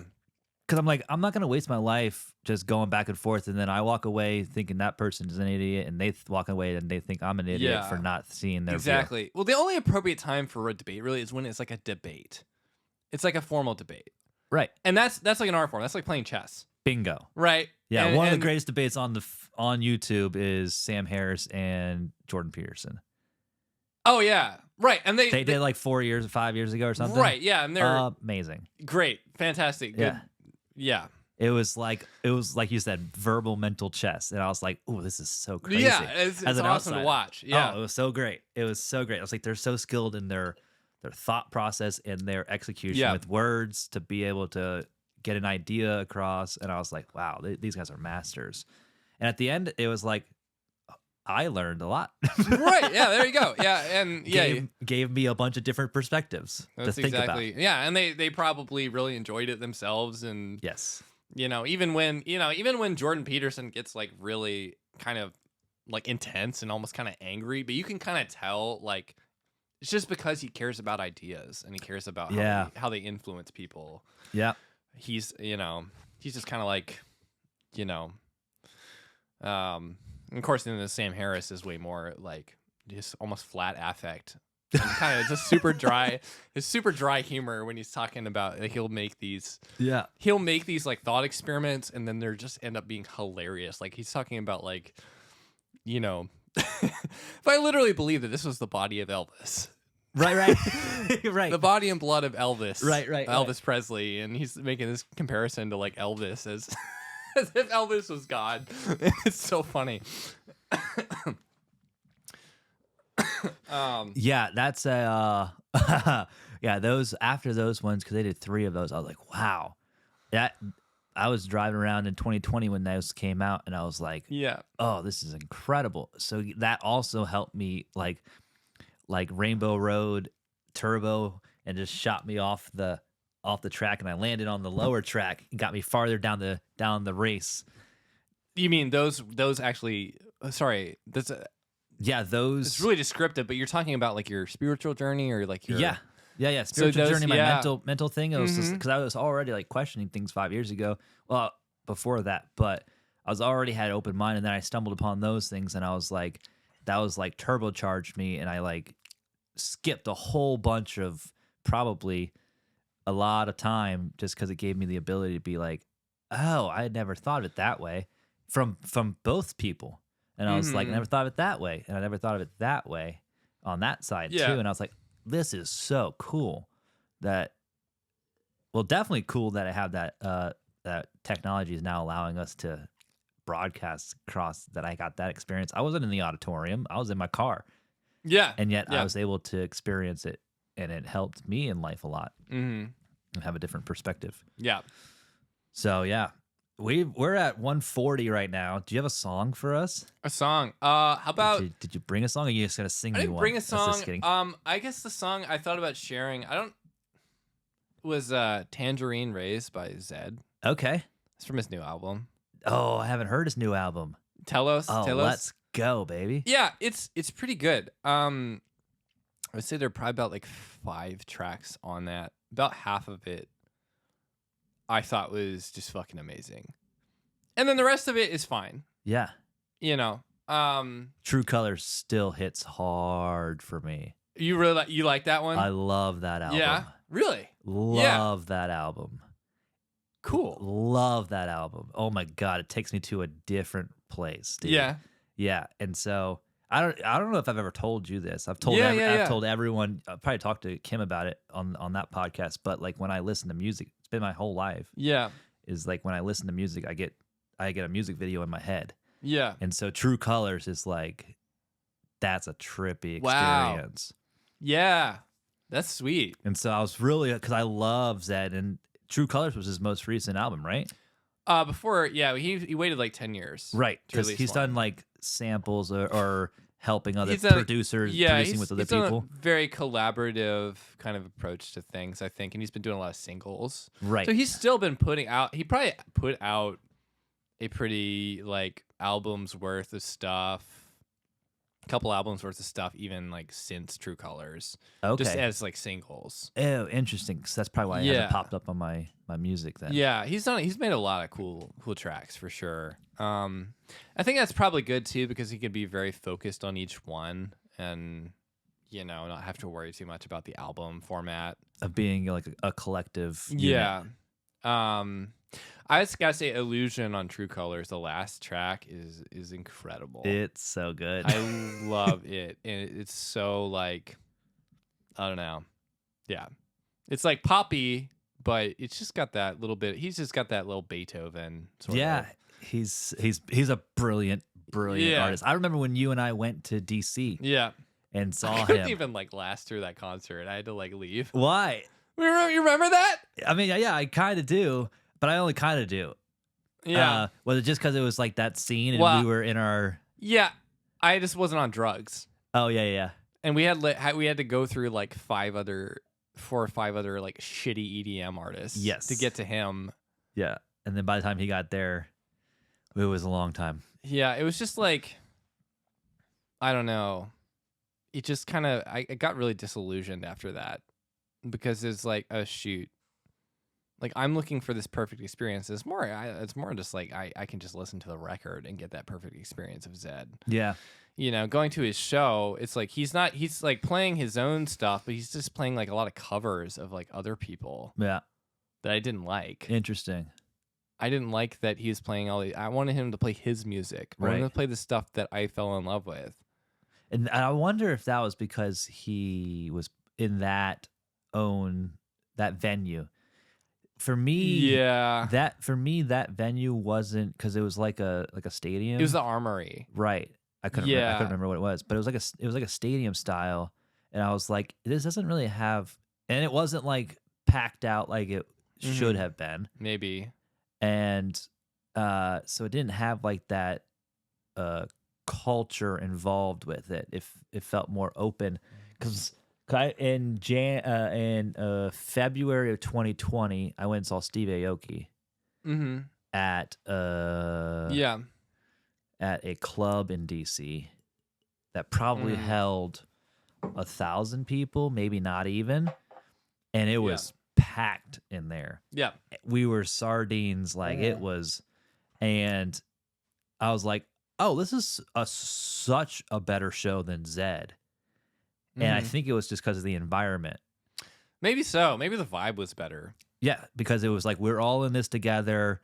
Versus at the Zedd show, it was like it felt open. It was like one, but also we weren't on drugs. I wasn't on drugs on Steve Aoki, but That's an interesting. It's interesting that you're calling attention to the more intuitive aspect of that show. Like Like the aspects. Yeah, the oh, feeling, just like, the feeling of the show. Like, because I'm thinking more about just the music, the actual Right. musical content. Like, but you're probably exactly right about it. Mhm. It's like it was just kind of like the intuitive, like the convergence of different factors wasn't happening correct. at the Zedd show, Correct. and you know, so But also, that's how my brain is. yeah, As my neurodivergent is HSP, which is a highly sensitive person. Yep. Subcategory aesthetics. So the vibe has to be there. yeah. And so, like, if the vibe is off, Right. like if one thing for me at the Zedd show, it felt too open. Now, if there was 70,000 people in that place and the Yeah. whole place was bouncing, it would have that intimate feeling for me as an EDM should feel, because it should be the waves of sound. And but when I went to this Steve Aoki show, I was like, oh, this is completely different because it was so tight in there. Also, Steve Aoki only played his own songs, which is which was awesome. He played for like 3 hours Of his own songs. Yeah. Yeah, and that's the thing. Yeah, it's like, yeah, I don't know. Maybe Zedd just didn't give himself permission to do that. You know, it might be a thing with him where he felt like he needed to do the EDM thing and be a DJ and Oh, everything. gotcha. Maybe I think in his more recent shows, he's probably doing more of his own stuff because now he's like an established artist, and yeah, Right. Because he can be whatever he wants to be. oh yeah, he definitely can. Right, you know, Yeah. like,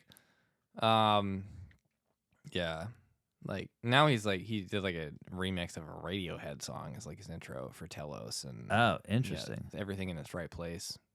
I'll have to look that up. It's pretty fucking sick. Speaking of Radiohead, I just saw an announcement that they're going on tour again.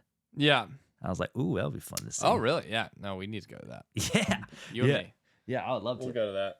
All right, so we're gonna listen to Tangerine Sunshine. Tangerine Rays. Tangerine Rays. Yeah. You can tell that aesthetics. I'm like Tangerine Sunshine. Yeah, you know, it's that's the right. Yeah. The artwork looks like that. Perfect. So, Tangerine Sunshine. It's called Tangerine Rays by Zedd, and we will be right back for copyrights reasons. So we're gonna listen to it. Right back. Yeah. And also Bea Miller and Ellis are Bea Miller is a singer and Ellis was a producer. And we're back. Wow. Holy smokes. That's incredible. It's a really amazing track. Yeah. Holy smokes, dude. Oh, it's so Zedd. It's insane. Oh my goodness, dude. So well, it's also Ellis too. I mean, the producer. I think I don't. Well, that's the thing. I wish I knew like the roles because Ellis is kind of this up and coming producer, and I think he did a lot of that. I'm gonna guess that maybe Ellis might have come up with the initial demo. And then Zedd might have like helped produce it, or it could have been the other way around. Yeah. Or I'm not. If you're listening, Zedd, email me because I want to figure this out with Elliot. And yeah, no, I would love to hear. I would love to hear the background on that song and how it was made because, yeah, and then Zedd gets the orchestra in on it and throws all the orchestral parts in, and Okay, so when I'm like my brain obviously sees stuff, but like I'm very spatial when I hear sound. Yeah. And so that's like when I can pick out like a John Bellion song. Mm-hmm. Yeah. Even if he's just like the producer on something, I'm like, that's a Bellion. He's touched this.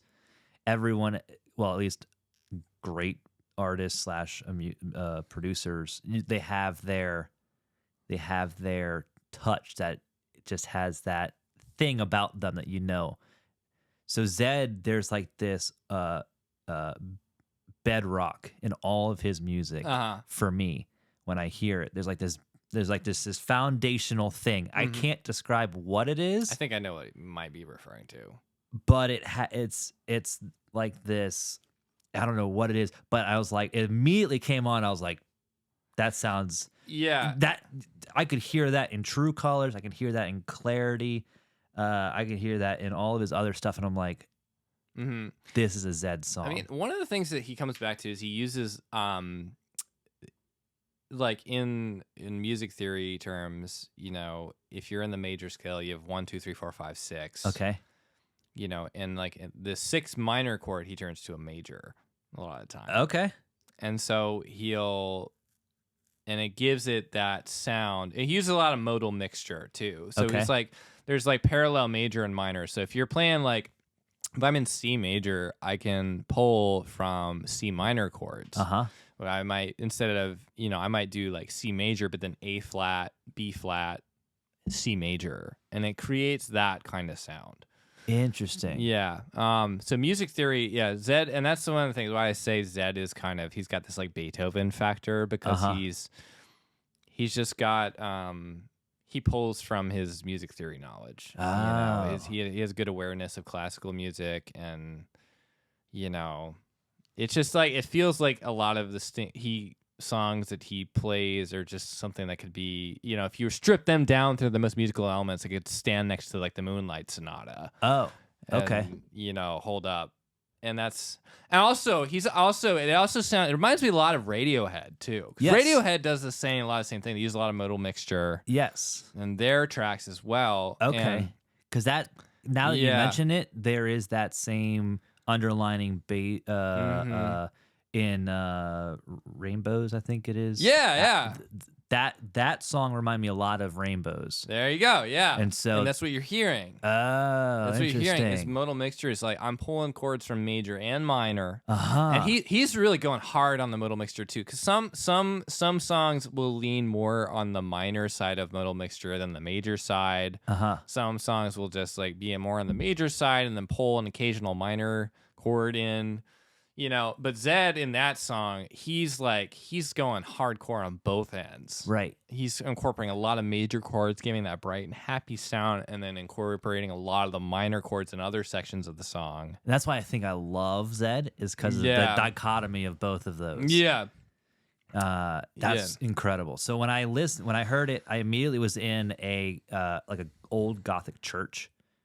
Like that's so funny because that's like his album art was like a stained glass. Really? Yeah. Oh my goodness. Yeah. You're probably it's yeah.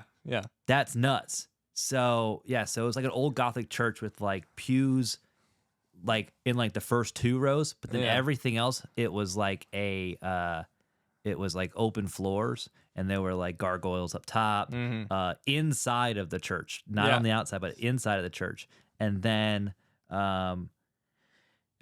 it was like there were multiple different dance circles going on, and there was like swing dancing happening in it. There was like break dancing happening to it. They had like their own. There was like a just like an EDM circle, but like, and I was like walking through and just like experiencing everyone. Yeah. Enjoying the same music, but they were expressing their interpretation of it in their own way and giving it out that way. Like it was like these people love this song, but they're dancing to it with streamers, and these people are dancing to it swing dancing, and these people are dancing to it just raving out, and like these people these guys are break dancing to it, but it was like a very I guess unifying thing. And I don't know, obviously there's no meaning to it, but that's just like what I saw. Yeah, no, but it was cool. So cool. That was a fun song. It's a cool song. Yeah. Goodness gracious. I mean, yeah, I take a lot of notes from that. That's like, yeah, that's probably my favorite recording to date right now. Wow. Yeah, it was. That's nuts.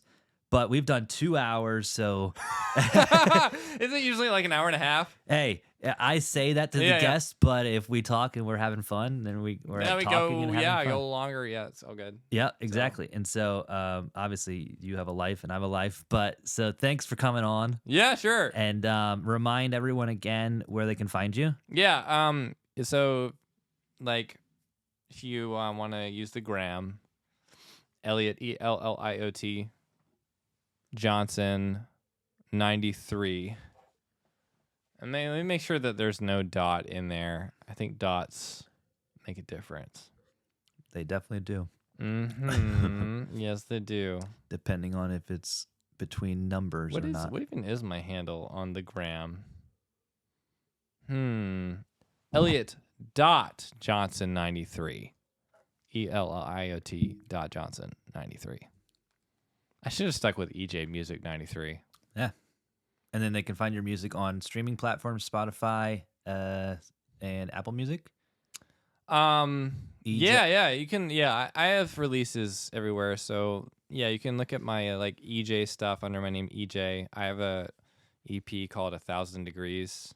Great one. You just type it EJ 1000 in Spotify, you'll find that one. That was a long time ago. And then Eljo stuff, ELJO, and then Turbo Falcon, which is like my synthwave project with my friend Josh. Hell yeah. Yeah, And that one will take you back to the 1980s. And yeah, I'm just working on all sorts of stuff and it's kind of like flopping around like a Magikarp until I turn into a Gyarados, you know. That's right. all seven raccoons of you. Yeah, all 7 records. yeah, right. So Well, once again, thanks for coming on. Thanks for having me, man. See you guys in 2 weeks. Yeah. All right, rock on.